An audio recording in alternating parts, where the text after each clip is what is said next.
باب پنجم، زالکور کی پہلی جھلک۔ ارمان گمشدہ۔ خوابوں کے جنگل سے باہر نکلا تو رات مکمل تاریکی میں ڈھل چکی تھی۔ کوئی چاند نہ تھا، ستارے غائب تھے، اور ہوا میں سردی کے ساتھ ایک عجیب سا بوجھ تھا، جیسے فضا سانس لینا بھول گئی ہو۔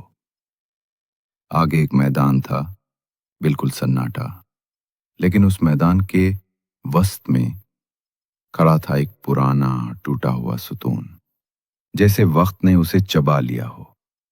جیسے ہی ارمان نزدیک پہنچا، زمین کانپنے لگی، ستون سے کالی دھند اٹھنے لگی۔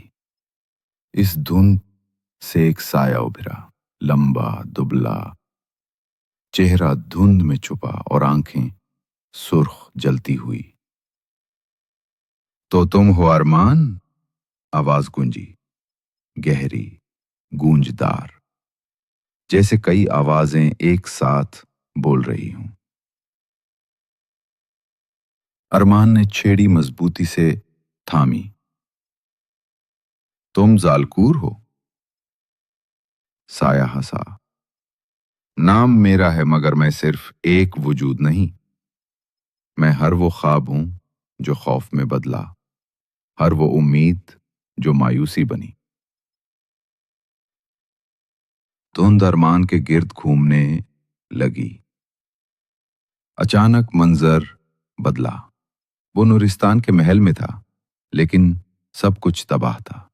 محل جلا ہوا، در و دیوار سیاہ، شہزادی زریانور زمین پر بے ہوش، اور فضا میں زالکور کا قہقہ۔ یہ ہے مستقبل اگر تم نے آگے قدم بڑھایا۔ ارمان نے آنکھیں میچ لیں، دل دھڑکنے لگا، مگر اس نے آنکھیں کھولیں اور دھیرے سے بولا، مستقبل اندھیرے سے نہیں، ارادے سے بنتا ہے۔ تم دھوکا ہو اور میں سچائی تلاش کر رہا ہوں۔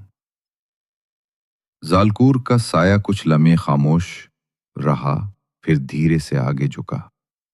یاد رکھو ارمان، اگلی بار میں خواب نہیں دکھاؤں گا، حقیقت لاؤں گا، اور سچ ہمیشہ خوبصورت نہیں ہوتا۔ اگلے ہی لمحے سایہ تاہیلے ہو گیا، ستون ٹوٹ کر زمین میں دھنس گیا، اور فضا میں ہوا واپس لوٹ آئی۔ ارمان پسینے میں شرابور تھا، اس کی چھڑی کا ستارہ اب مدھم پڑ گیا تھا، جیسے آگاہی کا بوجھ اس پر پڑ چکا ہو۔ وہ جانتا تھا زالکور نے صرف چہرہ دکھایا ہے، اصل جنگ ابھی باقی ہے۔